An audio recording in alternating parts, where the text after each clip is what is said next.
I'm a word girl. Like, I want to hear the lyrics. Yeah. I'm a tactile person. I want to feel the resonance of the molecules between us.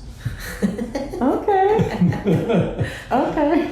I think words are overrated, personally.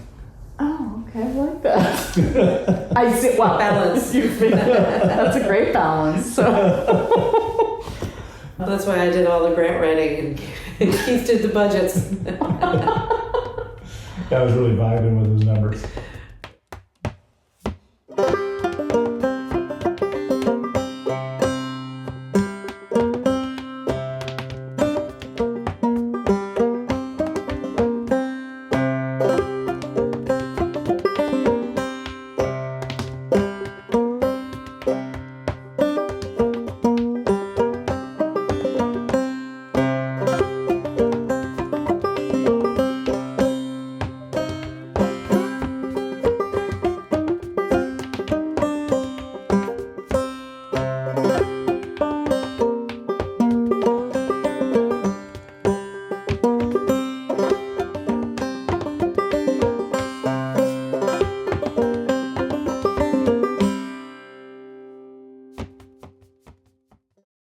Listen to this next Agile Vocalist episode. Agile Vocalist is a podcast and blog about sound and the performing arts with a California connection. Evie Ladin Band is characterized by tenacious, innovative string musicians.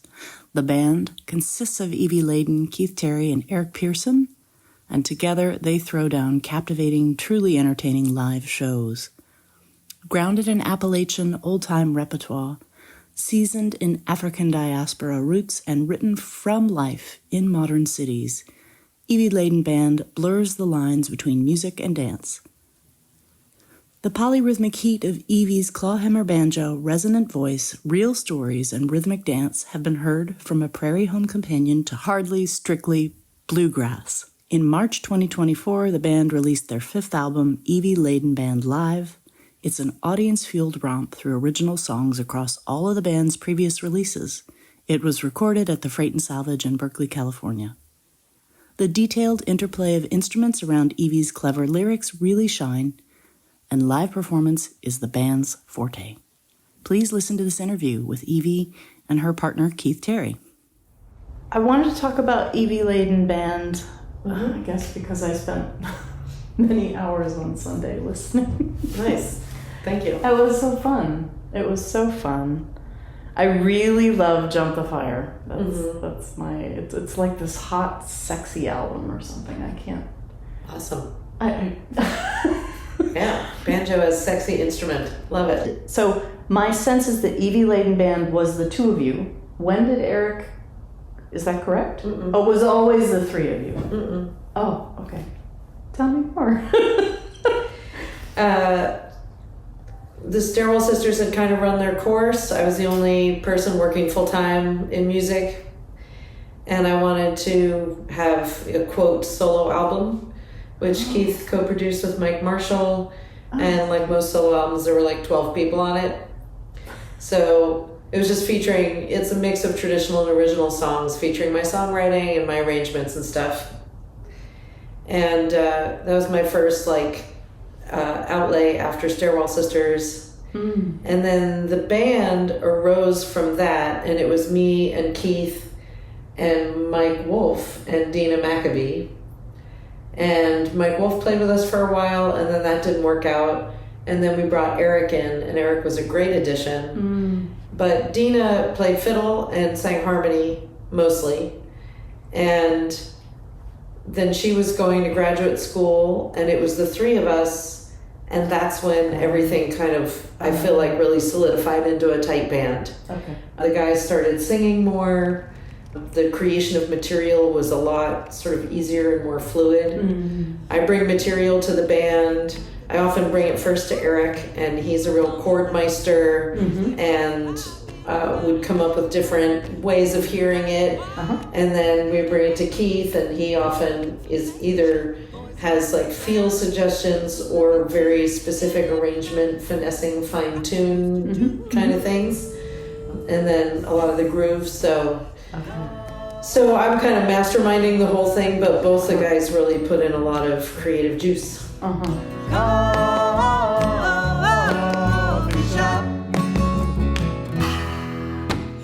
Once there was an office with a lonely percolator. We stayed there for a minute. It's like I'll see you later. Now I got an office anywhere I'm plugging in. I'm buzzing in a hubbub with a double cappuccino. You know the coffee shop is firing up the scene. We go into the coffee shop and let her fall our steam. Coffee shop. Now just sing along if you know the words. Here we go. Coffee shop. Can you sing and clap your hands too? Coffee shop. A little harder than it looks. Coffee shop.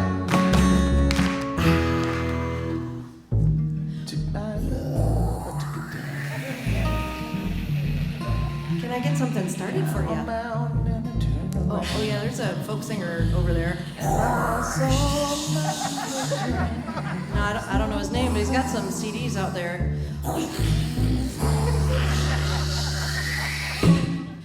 With Evie Ladin Band stuff, do you think in drums, or do you think in upright bass, or do you think in something else? If you had to, like when you primarily listen to what Evie's brought you for material. I think groove, but sometimes, Okay. I come up with a hook or a melody or a counter melody or something that kind of will tie things together. So I think groove, but I also think melodically with the bass. And yeah. Okay. I think those are my main things. And for the pieces that I listened to where I could hear the body music happening, which of you did it come from? Well, I guess I should name the songs, but I mean, is it? It's really in conversation.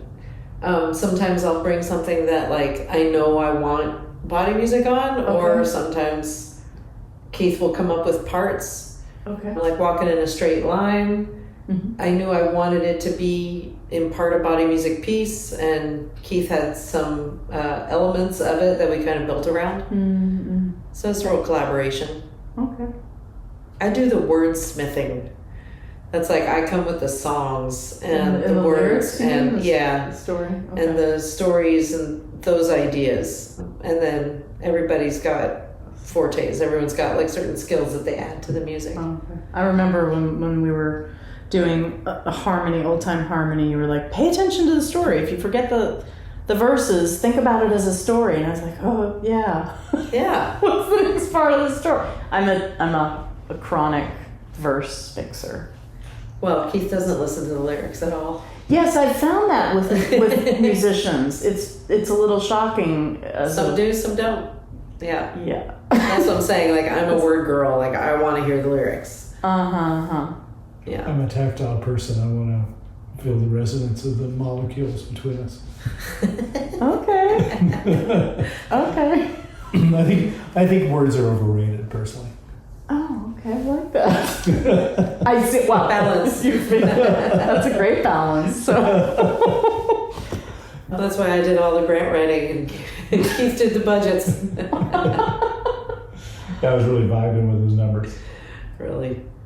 It's too bad you can't do body music to as a grant application. Yeah, well, if you could do the art itself as the grant application, it'd be much easier. Yeah, yeah. And For maybe- all artists. For all artists. Right. Right. My generation, we were told we could have it all, never grow old, walking in a straight line. Walking in a straight line. But now I'm grown and so I know taking care of business is how it goes, walking in a straight line. Walking in a straight line.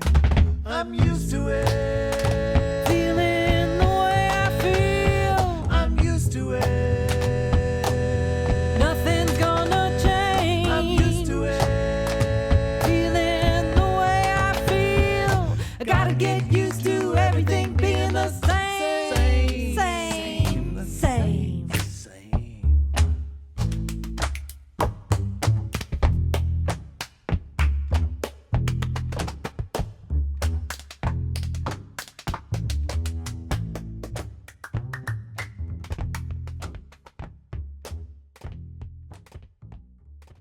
Do you have something that you think of as your song? You mean for the two of us? Yeah. Like, just... No, there's just too much there. I mean, in my songwriting, none of my songwriting is specifically autobiographical except for just a couple of new songs that I haven't recorded yet that are more storytelling from my actual feeling. But sometimes I'll take like a riff or a feeling or a pattern that comes from my experience and then make it into a more general song, like the song Dance Me. It has the hook, I've waited my lifetime for just such a man that can dance me the way that my baby can. Truth. And I found that because Keith will always dance with me. Thank you very much. Sure. But the story that I tell in the song is not necessarily our story. Oh, okay. So I'll be inspired by things about our relationship or my experience. But there's only a couple of new songs, like I said, that haven't been recorded that are actually stories from our lives, like San Antonio. But we don't have a song that's like our song. Okay. No. I often have a soundtrack going on In his head. in my We head. all have that. Well, a lot of people do. The- No? I don't. You don't. I have a soundtrack, that will be a song that maybe will stick with me for a month okay. or longer. Okay. Keith can drive for hours without listening to anything. He's listening to the music in his head. Oh. He says. What'd you say? I'm sorry. You were I listening couldn't to hear music. you for the volume of my Okay, so it sounds like you get earworms, but you don't get earworms. Like something that's just won't shut up in your head. He plays over and over and over. I definitely get those. I don't. I'm having one right now. What's happening right now? There's a João Donato, a Brazilian composer too, called Ara, which means the frog, I think.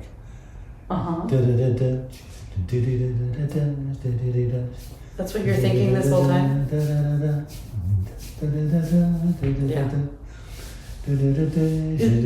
Was it something I asked? No, it's been in my head for weeks. Oh, and you can't get it out. No, and usually if I play it, I can get it out. And one of my bands played it a couple of weeks ago, but it's still in my head. But Waters of March is one of those songs that's been with me for years that keeps coming back.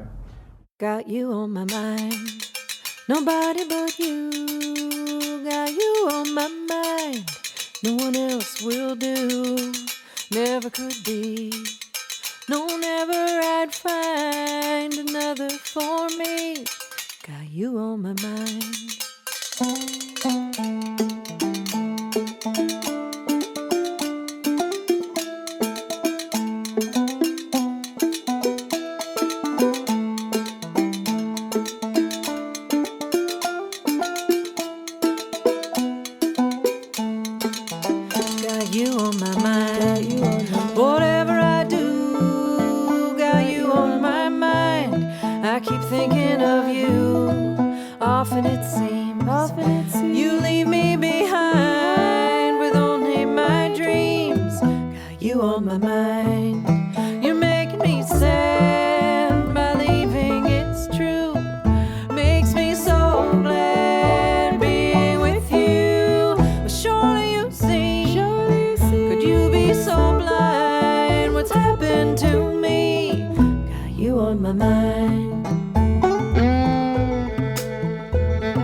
Did you wake up with a song this morning?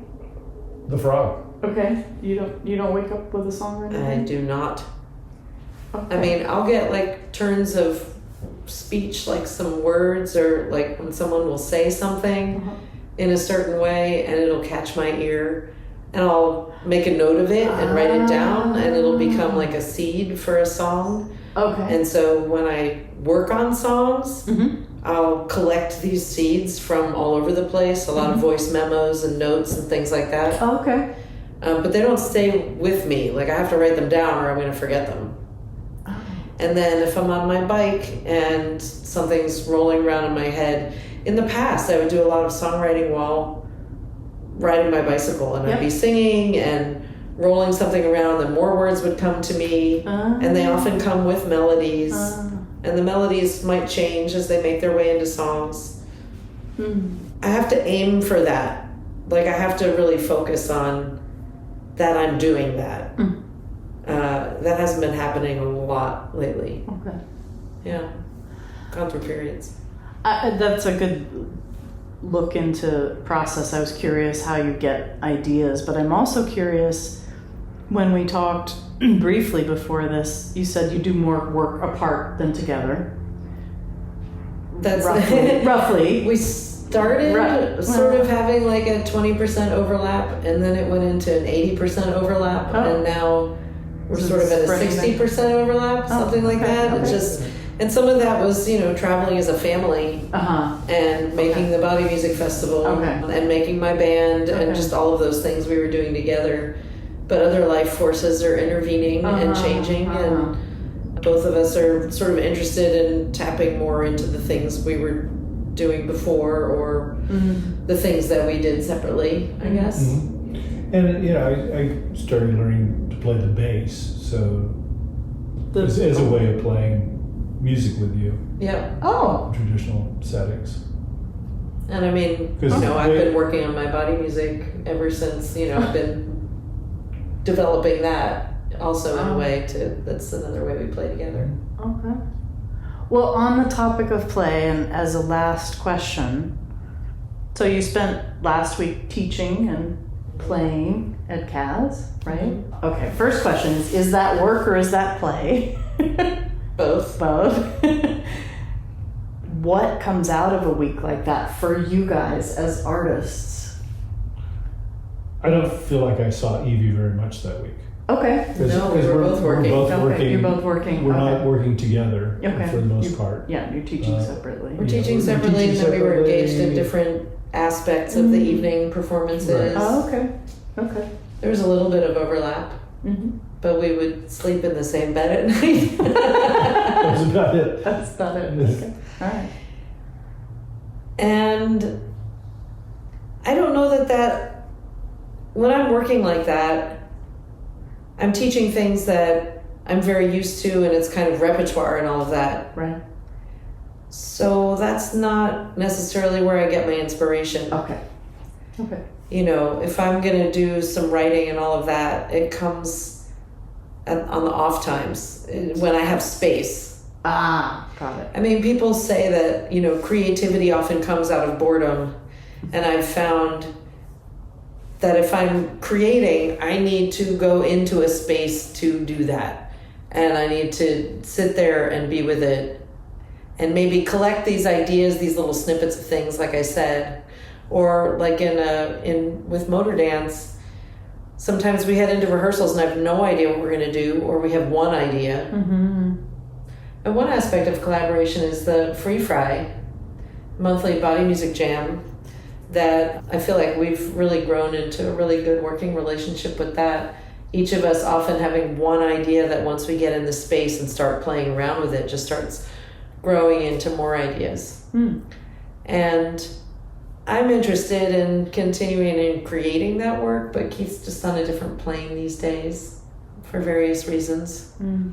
And we've done a lot of creating together. We definitely have different strengths. Don't you think? And they've worked really nicely together, but we have a place where we overlap, a really strong place where we overlap, but we also came from really different experiences and Very interests. different musical worlds. And we both are very engaged in those different musical worlds, and sometimes they overlap and sometimes they don't. Anything you want to add? We're being quiet now. No, I agree mostly with what you're saying. Yeah. But a week like Kaz, where it's very inspiring on a lot of ways, we were both working a lot. Mm. And when I wasn't working, I was resting. Right, I gotcha. You know, or connecting with some other people. It's fun, but it's exhausting. Yeah, right. And it's just constant stimulation. Constant questions that people have for you. Right. You know, it's just constant. Right, and here I am asking more. So, no. But you know, I mean, that's the reality of those situations for if you're working. Mm-hmm. And even still, like, you know, you did an interview earlier today that you said, you know, it exhausted you because when you're being interviewed and even working with you, it's just, there's a focus. It's a lot. Yeah. And that's fine. It's, you know, it's what we do. Mm-hmm. But I would say inspiration comes from the times that we're not working or have more playtime in the work time. Or sometimes, I mean, if I'm in a good session, it may not be a performance. It may just be playing for fun, or it could be a performance. If I'm in an exceptional session, that can really inspire me. You know, that can give me a lot of juice and give me ideas.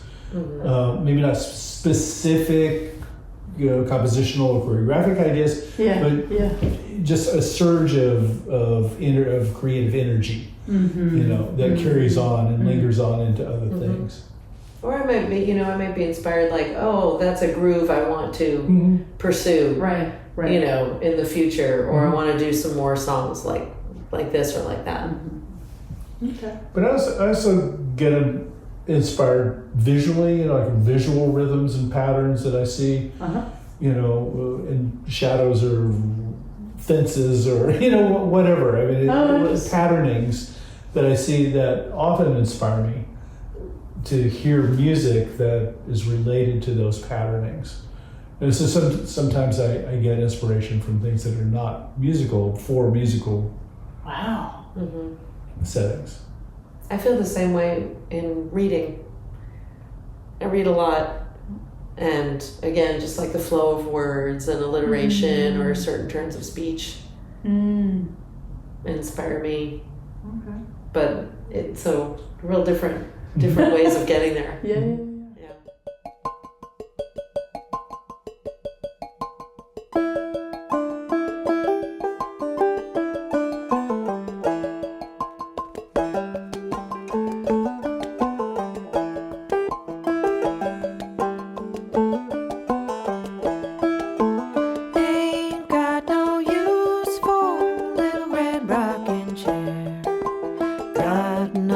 Sugar baby now, got no honey baby now.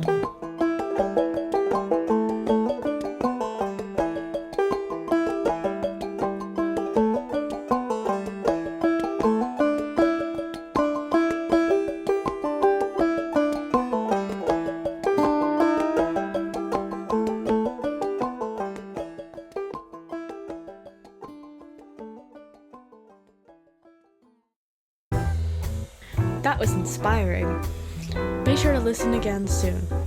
This is Chromadanic Watt for Agile Vocalist Podcast.